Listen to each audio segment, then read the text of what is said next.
It appears that Donald Trump, the American president, has ultimately achieved his goal, the end of the war between Thailand and Cambodia.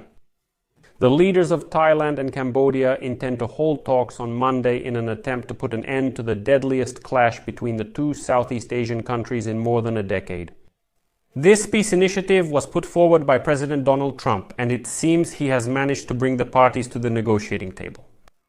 But still, it seems there is a winner in this short war. Thailand took a firm stance ahead of the talks, stating that any ceasefire must be linked to a bilateral settlement of the dispute, withdrawal of troops, and cessation of the use of deadly weapons. Meanwhile, Cambodia stated that it is open to an unconditional ceasefire. Let's discuss all of this together now. My name is Alexei Peci. Before we move on to the discussion, I ask you to subscribe to this channel, like the video, leave any comment, and be sure to subscribe to my Telegram channel Pechenyu. The link to it is in the description of this video. If you want to support the work of this channel, you can do so with any donation using the links and details in the description of this video or the QR code. I would be grateful for any support from you. So, the leaders of Thailand and Cambodia intend to hold talks on Monday in an attempt to put an end to the military clash. This peace initiative was put forward by United States President Donald Trump, who used the threat of tariffs to achieve a ceasefire. Well, that's exactly how he managed to get both sides to come to the negotiating table. In other words, he said without negotiation, your goods will face harsh tariffs and no trade agreements will be made with your side.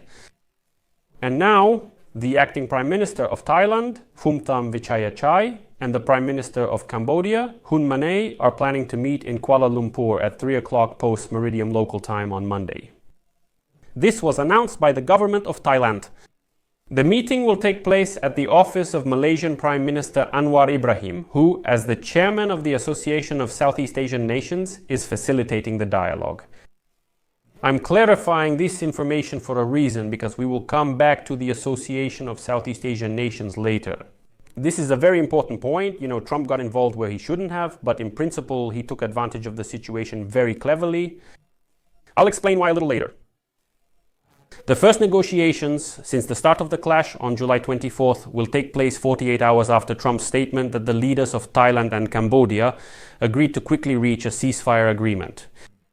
After separate phone conversations with the leaders of both countries on Saturday, Trump threatened that Washington would not sign a trade agreement with either country. Fighting is still ongoing. The threat sparked a flurry of diplomatic activity on Sunday, and in the end, Anwar managed to get the two warring sides to agree to meet. The guest Secretary of State, Marco Rubio, also spoke with the foreign ministers of Thailand and Cambodia and urged them to immediately de-escalate tensions while offering United States assistance in future negotiations. And here, time played into Donald Trump's hands ahead of the tariff deadline set by Trump for August 1st.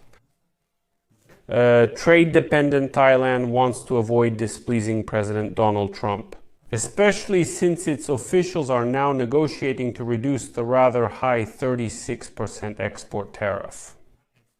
That is, a 36% tariff has been imposed against Thailand.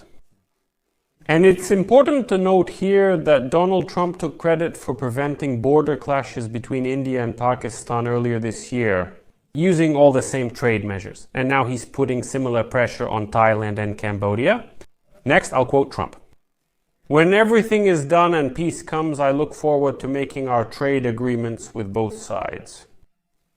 Thailand's trade negotiations with the United States include providing expanded access for American goods in an attempt to reduce the trade surplus with Washington, which amounts to $46 billion. And now neighboring Indonesia, the Philippines and Vietnam have already signed a trade agreement with the United States. In recent weeks, only Thailand and Cambodia remain. And Trump says there will be no peace, no deal. And here's the very interesting moment.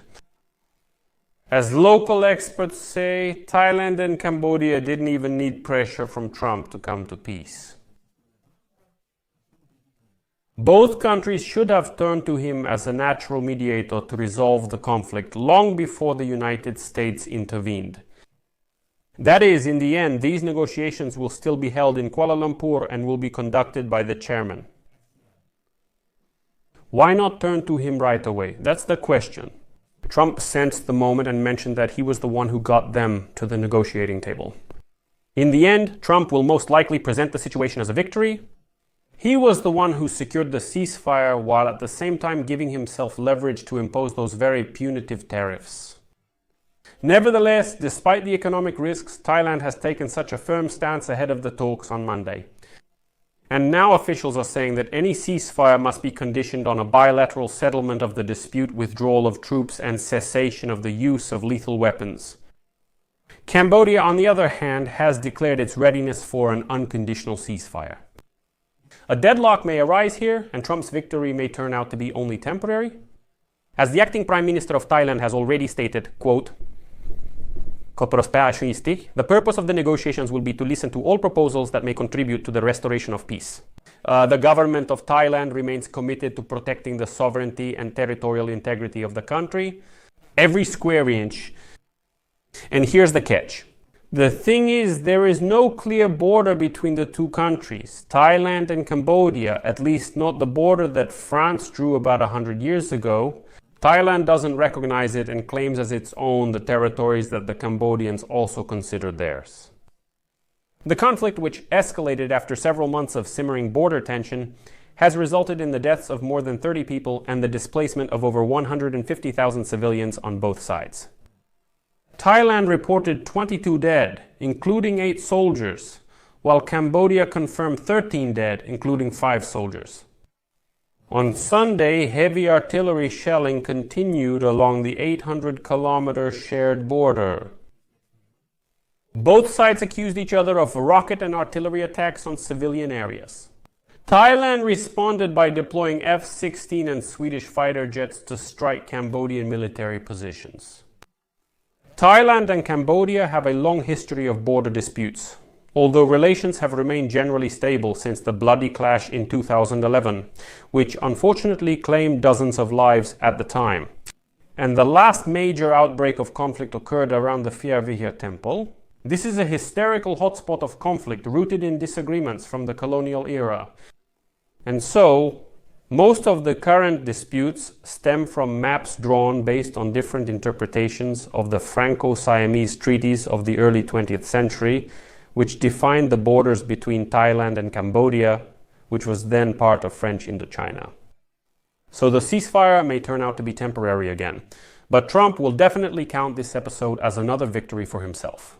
Because Thailand demands to resolve the dispute, but resolving it is almost impossible, since both sides do not recognize the borders that were once drawn by the French. No one understands how to get out of this dispute, but Trump says, "I'll achieve peace anyway."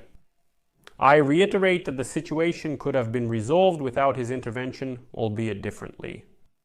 Nevertheless, it is what it is, so I'll leave it at that. Share your opinions and conclusions in the comments below this episode, subscribe to the channel, hit the bell, and don't forget to like. If you want to learn more about the conflict between Thailand and Cambodia, be sure to check out my channel. There are also 2 extended episodes there where I explain everything in detail, why and how it happens. That's all for now. Take care. Goodbye, everyone.